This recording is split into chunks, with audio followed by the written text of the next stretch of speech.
There was an art movement so intense, so unapologetically raw, that it didn't bother with pleasing the eye. It aimed straight for the gut. It teared through the surface of reality and dives deep into the chaos, beauty, and turmoil of human emotions. Maybe you guessed that I'm talking about Expressionism, an artistic revolution that prioritized raw emotion over realistic representation, challenging viewers to feel rather than merely see.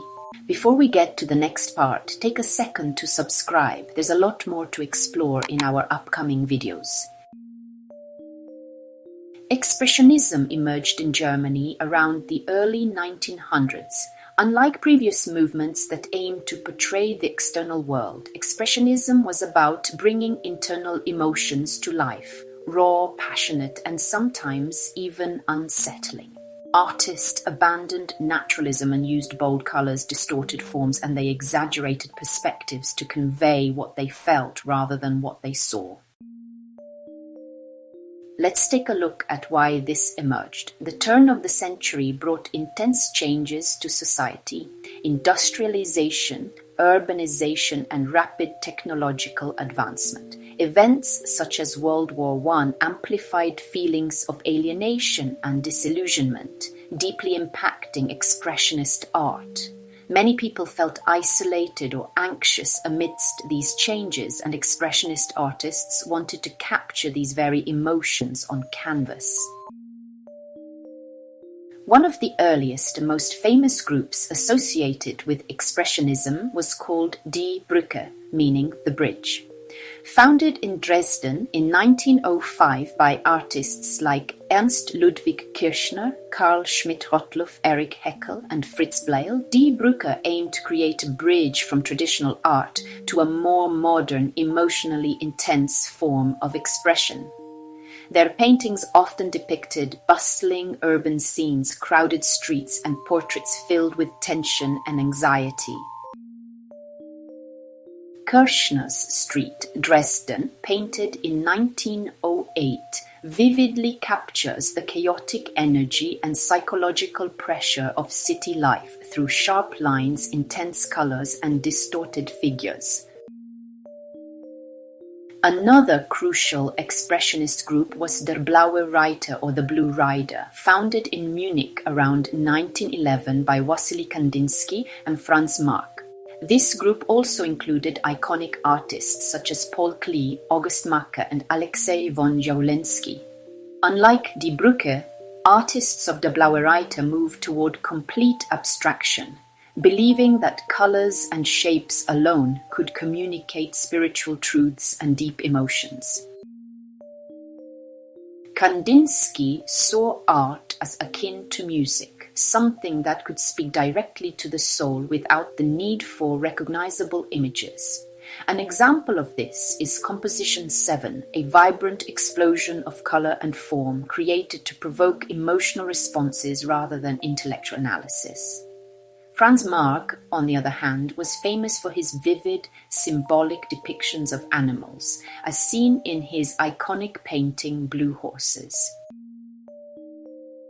While Expressionism initially thrived in painting, it quickly spread into other art forms. Expressionist cinema emerged during the 1920s in Germany, giving us classics like The Cabinet of Dr. Caligari and Nosferatu. Expressionist theatre followed a similar path, with playwrights such as Georg Kaiser and Ernst Toller, using exaggerated acting, symbolic stage designs, and provocative themes to evoke emotional reactions rather than realistic portrayals. Abstract expressionism in the 1940s and 1950s shifted away entirely from recognizable forms and scenes.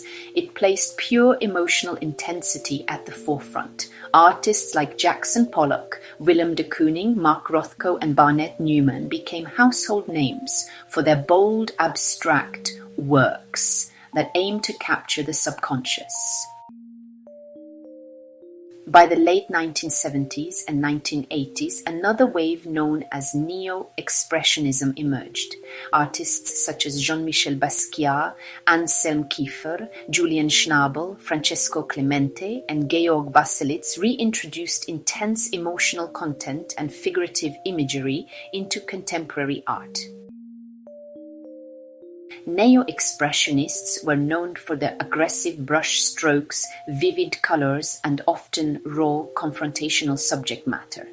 Basquiat, with his graffiti-inspired style and intense personal symbolism, created art that was expressive and critical of social norms, embodying the original spirit of Expressionism while addressing contemporary issues. One could say that what makes Expressionism unique and compelling even today is the fearless exploration of human emotions. It's art that doesn't just ask to be seen, it demands to be felt.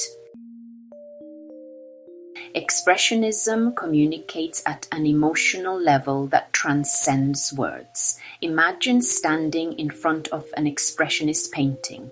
You might feel unsettled or deeply moved, not because the image resembles anything you've ever seen, but because it resonates with feelings you've experienced: fear, loneliness, joy, or longing. It invites us to experience art not just visually, but emotionally, to see beyond the surface into the very depths of human feeling.